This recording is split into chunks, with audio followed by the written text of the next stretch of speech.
complessa perché è un intervento di riqualificazione, era un edificio energivoro, c'era un telo sostanzialmente, e grazie ai finanziamenti regionali che premiavano proprio l'efficientamento energetico e poi una parte dei fondi della Sport e Periferia Nazionale, il Consorzio BIM e la provincia, siamo riusciti a mettere insieme i fondi necessari per fare un edificio moderno, assolutamente spettacolare anche al suo interno, ma soprattutto ad energia praticamente zero, un edificio praticamente autosufficiente. Ovviamente in gestione del gruppo sportivo Astra, che è la nostra associazione di riferimento in tutto lo sport,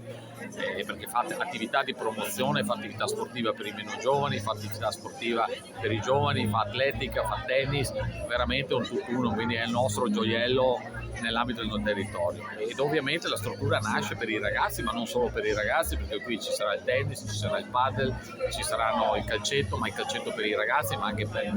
i più adulti, che possono fare notoriamente le loro attività sportive, e quindi per noi è veramente un vanto.